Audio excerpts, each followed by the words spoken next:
শহর থেকে কিছু দূরে উলাপুর গ্রামে এক বৃদ্ধা বসবাস করত। বৃদ্ধার একমাত্র মেয়ে কুসুমের বিয়ে হয়েছিল পাশের গ্রামেই, কিন্তু বৃদ্ধার মনে শান্তি ছিল না। কে জানে মেয়েটা কেমন আছে। আজ 3 মাস হয়ে গেল মেয়েটার সেই বিয়ে দিয়েছি, একবারও আমার কাছে এলো না। গ্রামের মানুষ সবাই বলা বলি করছে কুসুমের বর নাকি ভীষণ কুঁড়ে, সব কাজ কুসুমকেই করতে হয়। হায় পোড়া কপাল আমার, মেয়েটার জন্য বড্ড মন খারাপ করে। কুসুমের স্বামী সুরেশ সারা দিন শুয়ে বসে থাকত। ঘরের সমস্ত কাজ কুসুম একাই করত।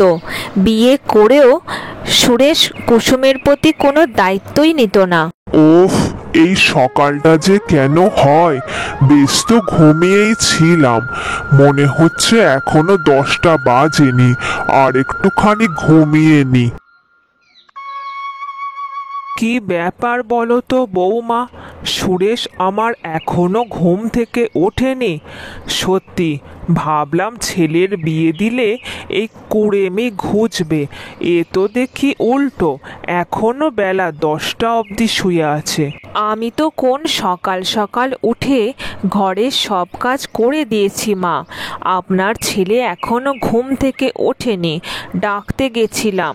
ও মা, সে তো এখনো ঘুমাচ্ছে। আমার নেহাত বয়স হয়ে গেছে, না হলে আমিও তোমার সাথে সাথে কাজ করে দিতাম। তবে হ্যাঁ, আমি মাঝে মাঝে রান্না বান্নায় তোমাকে সাহায্য করব। তবে এখন তুমি বাকি কাজগুলো সেরে নাও। না না মা, আমি থাকতে আপনি কেন কাজ করবেন?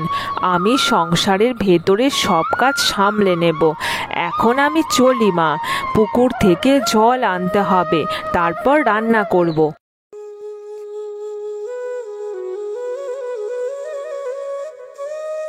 এরপর কুসুম নদী থেকে জল নিয়ে আসে। তারপর ঘরের সমস্ত রান্নাবান্না একাই সামলায়। আহ, কি ভালো রান্নার গন্ধ বেরিয়েছে! মনে হচ্ছে আজকে সব ভালো ভালো রান্না হচ্ছে। ব্যাস, আর কোনো চাপ নেই, এবার গিয়ে সোজা খেতে বসে পড়ি। সত্যি বৌমা, তুমি সর্বগুণের অধিকারী। কত সুন্দর চিংড়ি মাছটা রান্না করেছো, দেখেই মনে হচ্ছে রান্নাটা খুব ভালো হয়েছে। হ্যাঁ হ্যাঁ, দেখেছো মা, কেমন বউ বিয়ে করেছি! কি সুন্দর রান্না করেছে। চিংড়ি মাছটা খুব ভালো হয়েছে। এবারে খেয়ে নি। সবে বুঝলাম, কিন্তু তুমি তো এবারই ছেলে, তোমার নিজের একটা রোজগারের দরকার। চাষের জমিগুলো ওই অবস্থাতেই পড়ে আছে, তুমি তো সকাল সকাল গিয়ে একটু চাষ করতে পারো। অত চাপ নেবার কি আছে? সে নয় তুমি যদি বলো, সে আমি কাল সকালে উঠে ভাববো জমিতে যাওয়ার ব্যাপারে। তাছাড়া সংসার চালানোর সব খরচ তো মাই দিচ্ছে। এখন আর কথা বাড়িয়ে লাভ নেই, চিংড়ি মাছ আর গরম গরম ভাতটা তাড়াতাড়ি খেয়ে নি।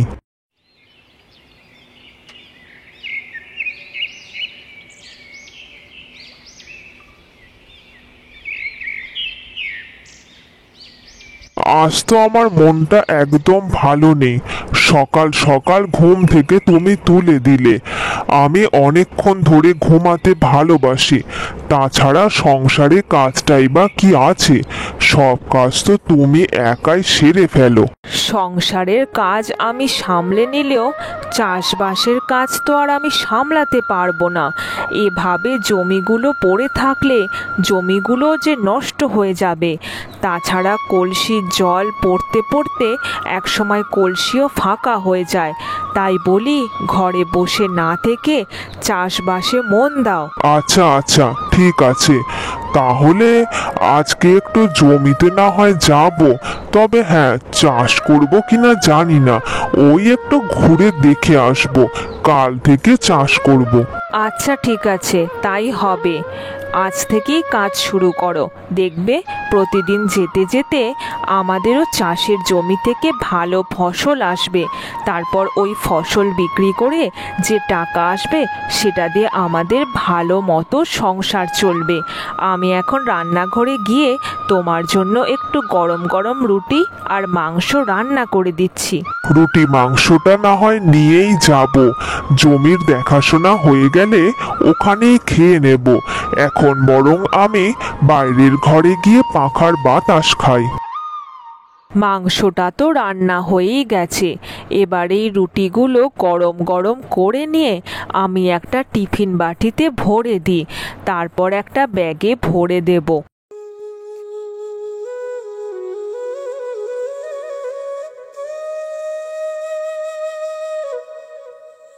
এই নাও, তোমার জন্য রুটি আর মাংস একটা টিফিন বাটিতে ভরে এই ব্যাগে আমি ভরে দিয়েছি। এবার তুমি চাষের কাজে চলে যাও। না কুসুম, আজকে বড্ড গরম লাগছে, আজকে আর চাষের কাজে বেরোবো না, এই পাখার বাতাস খাচ্ছি। তুমি বরং এক কাজ করো, ওই রুটি আর মাংসটা আমাকে খেতে দিয়ে দাও। সে কি, এভাবে যদি ফসল না ফলে আমরা যে একসময় না খেতে পেয়ে মরে যাব। তোমার যদি ইচ্ছা হয় তাহলে তুমি যাও, লাঙল নিয়ে জমি খুঁড়ে দিয়ে আসো, আমিও সব পারবো না। দাও তো দাও, গরম গরম রুটি মাংসটা এখন আমি খেয়ে একটু ঘুমিয়ে নি। এরপর কুসুম সংসারের সব কাজ সেরে জমির কাজে বেরিয়ে পড়ে এবং লাঙল দিয়ে চাষের জমিগুলো ভালো করে খুঁড়তে থাকে।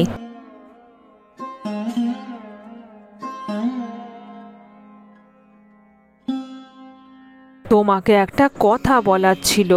চাষের কাজ করতে করতে আমার শরীর বড্ড খারাপ হয়ে আসছে। ঘরের কাজ সামলানো যায়, কিন্তু চাষের কাজ, লাঙল দিয়ে জমি খোঁড়া, ওগুলো পুরুষ মানুষেরই কাজ। তোমার ওই রোজ এক কথা নিয়ে কানের কাছে প্যান প্যান করো না তো, ভালো লাগে না।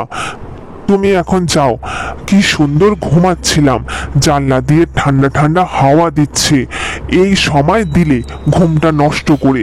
যাও, বড় মাছ নিয়ে এসেছি, আমার জন্য মাছের ঝোল আর ভালো ভালো রান্না করো গা। সত্যি কুড়ে দেখেছি, কিন্তু তোমার মতো এত কুড়ে কখনো কোথাও দেখিনি। বিয়ের পরও যে কেউ এত কুড়ে হতে পারে তোমাকেই দেখছি। এরপর কুসুম রান্না বান্নার কাজগুলো আস্তে ধীরে করতে থাকে। সে ভাবতে থাকে সংসারের সমস্ত কাজ তাকেই একা করতে হবে কেন, আর এরকম করে তার মনে একটা কষ্টও হয়। এ কি কুসুম, ভাতটা তো আর একটু ঝরঝরে হতো, এমন জলজলে ভাত রান্না করলে কি মুখে দেওয়া যায় নাকি? সত্যি তোমার মনে কি এতটুকু মায়া দয়া নেই? সংসারের সমস্ত কাজ সামলে চাষের কাজেও আমি হাত লাগাচ্ছি, তারপরেও তুমি এখন বসে বসে রান্নার খুঁত ধরছো? হ্যাঁ হ্যাঁ ধরছি, কাজ যখন করতেই পারবে না তখন এখানে থাকা কিসের জন্য? যাও, বাপের বাড়িতে গিয়ে চলে যাও।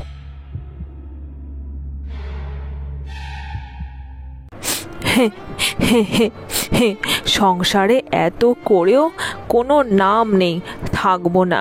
আমি এক্ষুনি মায়ের কাছে চলে যাব, আর কোনো দিন আসবো না।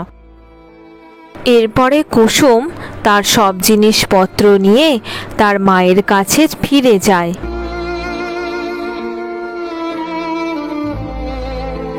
মা, মা, দেখো দেখো, আমি এসেছি মা।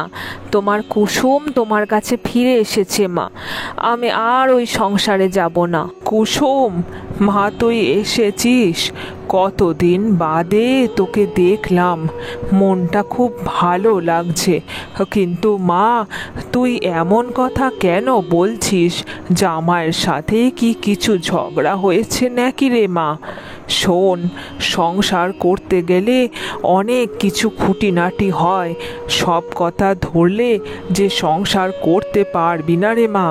আসলে মা, তোমার জামাইয়ের যেটা দোষ সেটা হলো তোমার জামাই ভীষণ কুঁড়ে, সারাদিন শুয়ে বসে থাকে, বিয়ের পরও কোনো দায়িত্ববোধই তার মধ্যে নেই। শোন মা, নিজের গুরুত্বটা সংসারে বোঝাতে গেলে মাঝে মাঝে একটু দূরত্বেরও প্রয়োজন হয়, দেখবি জামাই ঠিক বুঝতে পারবে। মা, আজ 1 মাস হয়ে গেল, ভালো করে কিচ্ছু খাবার দাবার জুটছে না। খাবার কোথা থেকে জুটবে রে খোকা? খাবার যে সব শেষ হয়ে গেছে, ঘরে আর আনাজপাতি কিছুই নেই। তাছাড়া আমার কাছে যেটুকু টাকা ছিল সেটাও শেষ হয়ে গেছে।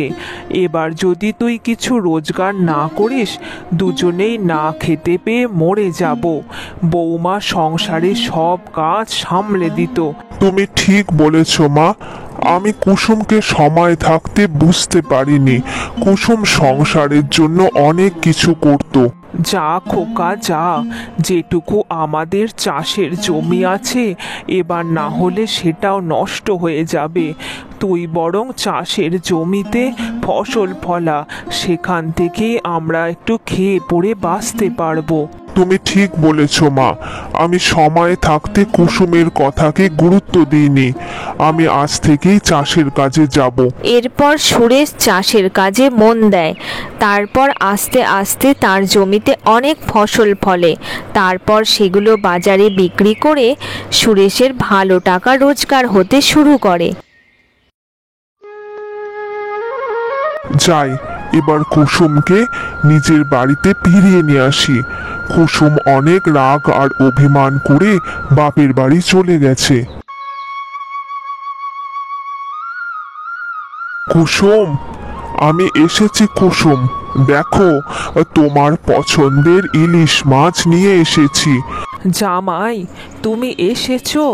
আমি জানতাম তুমি আসবে। আমাকে ক্ষমা করবেন মা, আমি আমার নিজের ভুল বুঝতে পেরেছি। আমি বুঝে গেছি পরিশ্রমের দ্বারাই সাফল্য লাভ করা যায়। আমি সংসারে থেকে সংসারের দায়িত্ব বুঝিনি, কিন্তু কুসুম চলে আসার পরে আমি বুঝেছি মা, যে পরিশ্রমের বিকল্প নেই। ঠিক আছে বাবা, এটা কোনো ভুল নয়। আমি খুশি হয়েছি। চলো ভেতরে চলো, কুসুম ঘরের ভেতরেই আছে। আজ আমি নিজের হাতে সবার জন্য রান্না করব। আজ যে কি আনন্দ হচ্ছে বলে বোঝাতে পারবো না। যাই, পাশের বাড়ির পল্টুকেও ডেকে নে। মা বাবা মরা ছোট ছেলেটা এসেই দিদুন দিদুন করতে থাকে। আজকে তো আবার ইলিশ পাতুরি রান্না করব। ছেলেটা খেতে বড্ড ভালোবাসে। দিদুন দিদুন, আমি এসে গেছি। উফ, কি সুন্দর রান্নার গন্ধ বেরিয়েছে। আজকে সবাই মিলে কলা পাতায় ইলিশ পাতুরি খাবো, কি মজা। ইলিশ পাতুরিটা দারুণ রান্না করেছো মা, আর সবাই মিলে একসাথে খেতে বসে আমার আজকে খুব আনন্দ হচ্ছে। আমারও আজকে খুব আনন্দ হচ্ছে রে মা। সংসারে মেয়ে সুখী থাকলে মায়ের মনটা আনন্দে ভরে ওঠে। আর কোনো চিন্তা নেই কুসুম, এখন থেকে আমি চাষের কাজে মন দিয়েছি। জমিতে ভালো ফসলও ফলছে। এরপর থেকে সংসারের দায়িত্ব দুজনেরই সমান সমান। আমি বুঝেছি কুসুম, পরিশ্রমের বিকল্প নেই।